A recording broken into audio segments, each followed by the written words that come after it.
Gunshot residues, their location and examination. Gunshot residues are also called powder residues, firearm residues, or GSR. These residues are produced when a gun is fired and they get spread over the crime scene. They can be located at different places at the crime scene, on the clothes of the victim, as well as on the hands, arms, and other parts of the exposed body on the shooter. Since these play a very important role, they have to be analyzed, and method used are both chemical methods as well as instrumental methods. Chemical methods are used for Walker test for detecting nitrite, Harrison and Gilroy's test for detecting nitrates, but instrumental methods are playing a very important role because of the smallness of the amount of these GSRs. These GSR are present in very small quantities, as small as parts per million or even smaller, and thus very important modern developed instrumental methods are necessary, which can be used for examination qualitatively and quantitatively for their detection. The methods are: number one, neutron activation analysis, X-ray fluorescence, SEMEDX, atomic absorption spectrophotometry, and several others. These are located at different places. In addition to what I have already said, they may be found on the inside and outside of the firearm, as well as on the inside and outside of the cartridge cases also.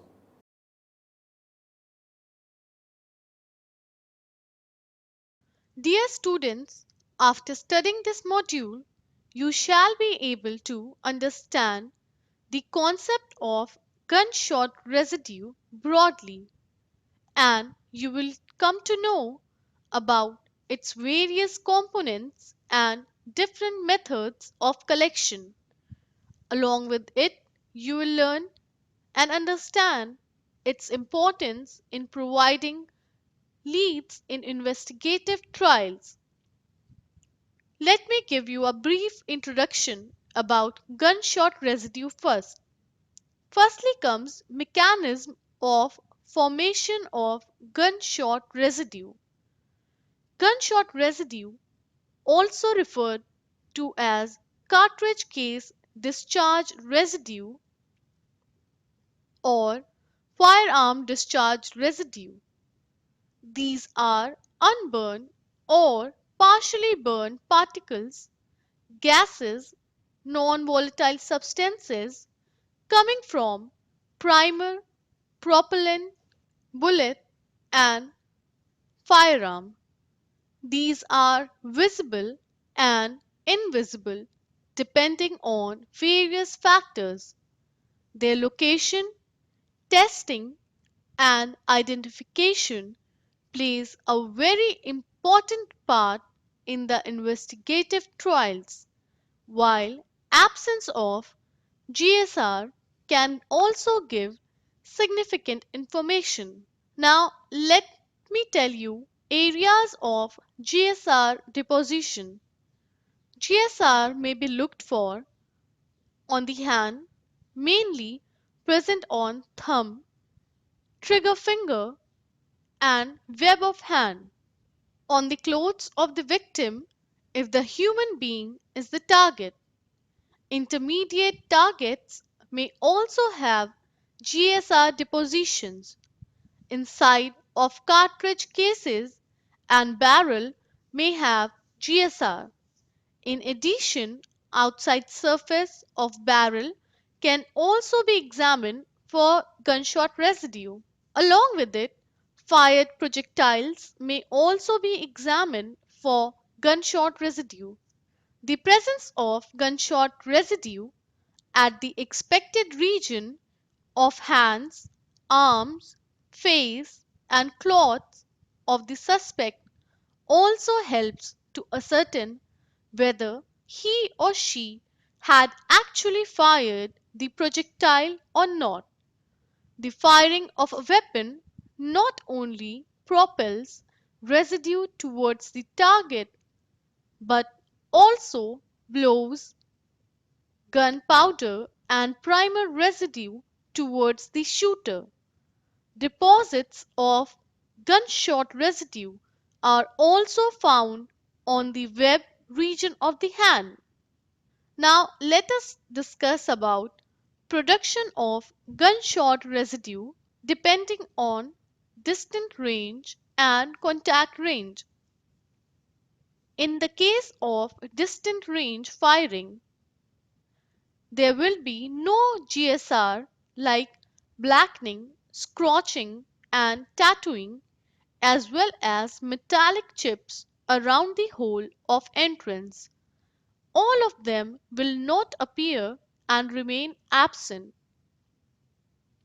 However, during the passage of a bullet through the rifled barrel and through a defective, roughened, or country made weapons, which are also termed as improvised weapons, small fragments of metal are cut and propelled in the direction in which projectiles are ejected. In view of the fact that these particles are heavier than the powder grains, they travel longer distance beyond the maximum distance to which powder grains are ejected. Similarly, some gray color or tiny metallic particles which had been cut during their traveling through roughened bores or rifled weapons may appear on the edges of entry holes, which would be circular in case of normal shot and oval in case of angular shot. The trace element analysis will reveal the true position. It may be noted that a contusion ring be partially or completely obscured by a ring of dirt is formed. Lubricants, dirt, dust, and metal shavings lead to the formation of ring of dust. Now let us see how production of GSR is based on close range. While a weapon is fired and the muzzle end is expected to touch the target, it is termed contact range. When the contact is tight and pressing the surface of a target uniformly and close, the skin surrounding the perforation is not tattooed or blackened with embedded powder grains, as in a case of close range shot, indicating absence of gunshot residue. But this may not happen always. Occasionally, some burned and unburned powder grains may get deposited on the skin in and around the margins of entrance wound. It is just possible that the weapon may be lifted on one side due to manufacturing defect in country-made weapon or due to careless handling by the shooter or efforts made by victim to escape an attack resulting in losing of light contact giving rise to escape or burn and unburned powder grain and their deposition on the skin. In a tight and proper contact, all the GSR as well as ammunition would be driven into track made by the ammunition through the entrance hole. The imprint of the muzzle end may be evident around the entrance wound in case of pressed shots but not appearance of gunshot residue could be seen. The tissue around the bullet track will appear as a bright red color due to its reaction with carbon monoxide, which is a product of combustion. Contact shot over the forehead or that region of the body where the bone is thick would be marked by appearance of a large irregular and stellate or elliptical shape formation of gunshot residue produced by the force of expanding gases between the skin and the tissue. From the aforesaid discussion about the gunshot residue produced during firing are available as follows. In case A, in close range firing, dust ring, burning, blackening, and tattooing appears as gunshot residue on the target as shown in the figure. The burning of skin is accompanied in by the track due to its reaction with carbon monoxide, which is also a product of combustion. Case B, in distant range firing, no powder pattern is available, but tiny metallic particles which have been cut during traveling through the barrel appears on the edges of entry wound on the target. The ring of dust caused as a result of firing consists of lubricants, dirt, dust, and metallic particles appears on the target with gunshot residue. Occasionally, gunshot residue may be found on entry wound of contact firing when contact is not tight, giving vent to gases. In case of contact firing, it is the entry which has projectiles and other gunshot residue in the track of the hole in addition to the above mentioned locations. Gunshot residue can be located at the following places or articles. Article around the target or around the shooter or both, depending upon the nature of firing, may contain gunshot residue. Clothes and other garments of the victim which act like intermediate targets may have gunshot residue on them. The gunshot residue particles are dispersed in the air. Being light particles, they continue in the air for a long time.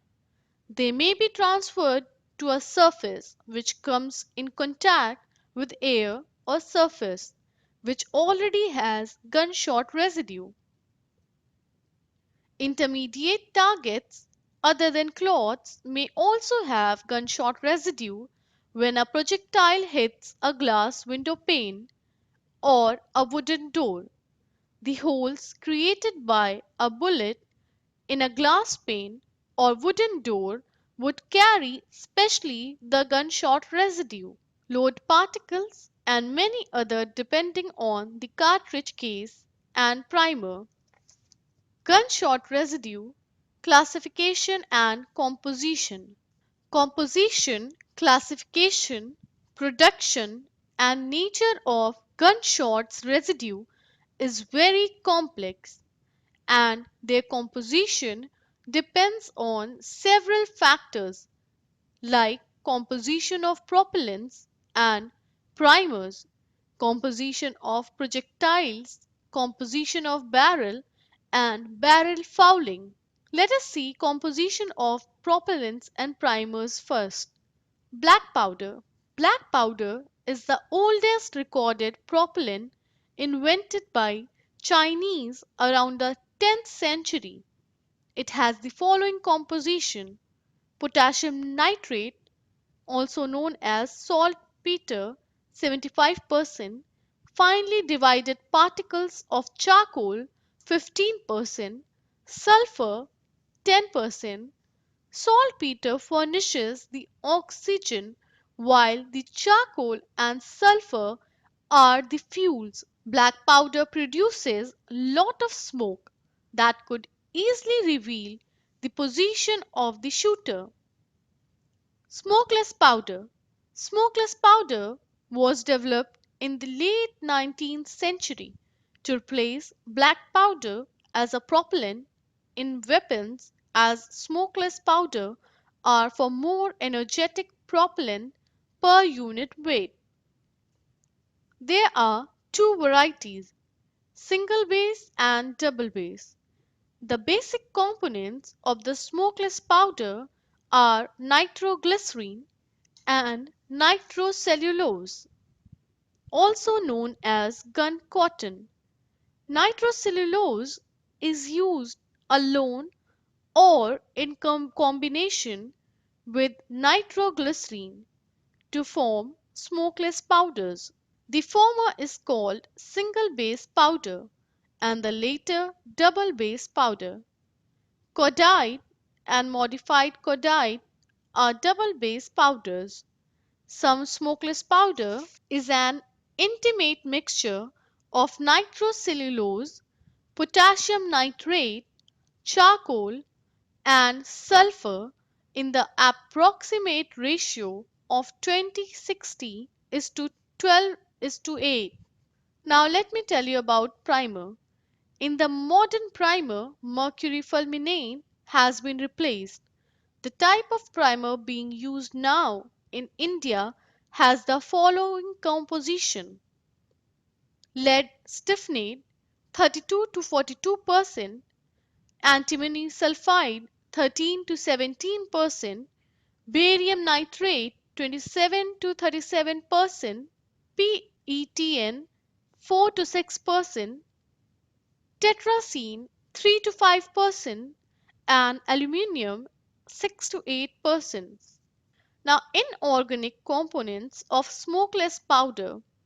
The inorganic material in modern smokeless powders and primers giving rise to gunshot residue can originate from several substances, such as from primers, lead, barium, antimony; from propellants, nitrites, nitrates, and carbon monoxide, a gas produced by propellant and gets absorbed by skin and flesh, turning them to bright red color or cherry red color; from jackets, copper, zinc, and nickel, also in cases where shells are coated with nickel; from barrels, iron from barrels; from bullet, lead; from carbon in propellants,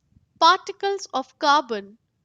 All these gunshot residue are produced from propellants, primers, bullets, and jackets, and are inorganic in nature. Now let us see organic components of gunshot residue. Nitrocellulose, the unburned or the semi-burned part of the main component of the propellant.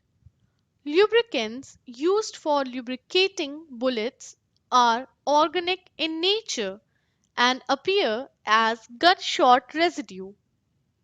When double base propellants are used, the unburned and semi-burned parts of nitroglycerin.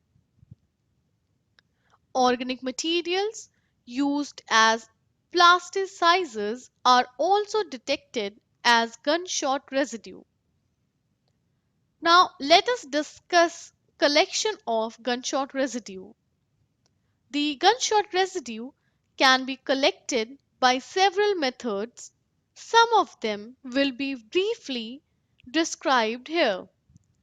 Starting with Dry methods of collection of gunshot residue. A cellophane sheet is impregnated with acetic acid.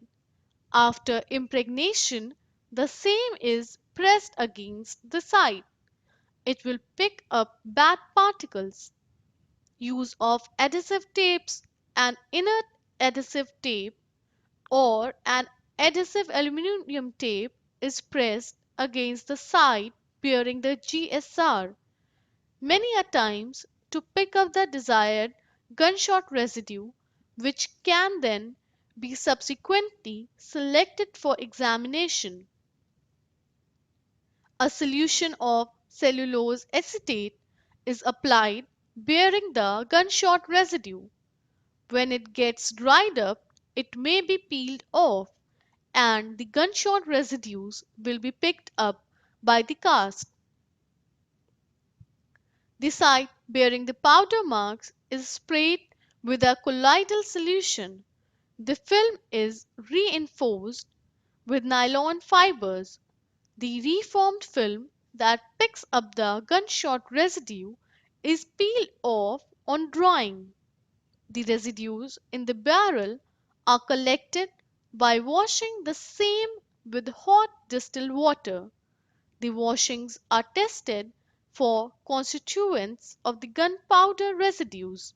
Now, collection of organic residues. The evaluation of the organic component of gunshot residue is gaining importance day by day, and especially in the recent times. Some of the techniques of collection are mentioned briefly. Technique of swabbing. A clean piece of cloth or a filter paper is moistened with an organic solvent, which may be acetone, alcohol, or ether, and the site suspected of containing gunshot residue is swabbed. The swabs are collected and then extracted. Tape lifting technique. An inert tape having 2 to 3 centimeters width is taken and the side is taped to pick up all gunshot residue of organic and inorganic origins. This technique is becoming very popular because of convenience in collection of both organic and inorganic gunshot residue, as well being economical and can be carried out quickly. The last one would be vacuum lifting technique.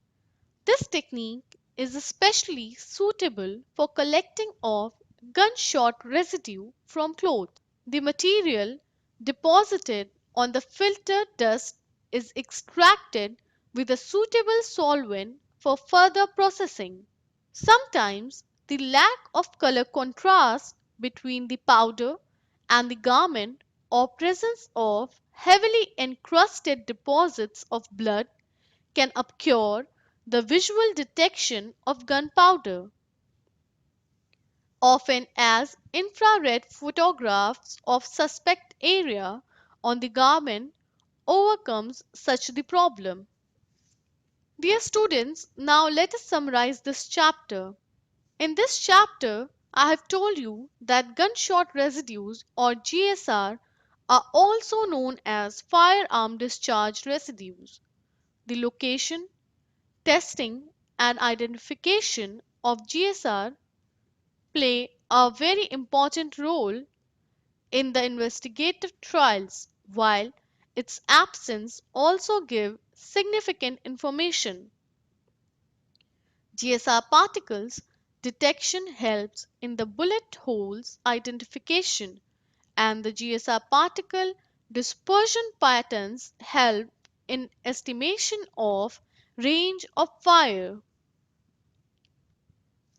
Black powder is the oldest recorded propellant invented by Chinese around the 20th century. There are two varieties of smokeless powders, single base and double base.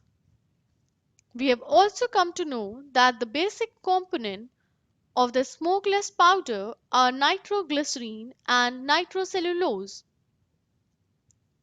The presence of gunshot residue at the expected region of hands, arms, and face and clothes of the suspect also helps to ascertain whether he or she had actually fired the projectile or not.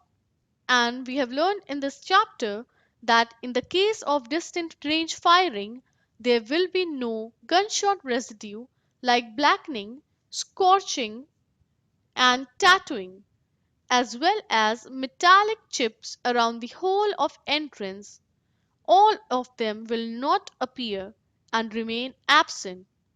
The gunshot residue can be collected by several methods like dry methods of collection of gunshot residue using the adhesive tapes, and the last one, for collection of organic residues, we use swabbing, tape lifting, and vacuum lifting techniques, etc.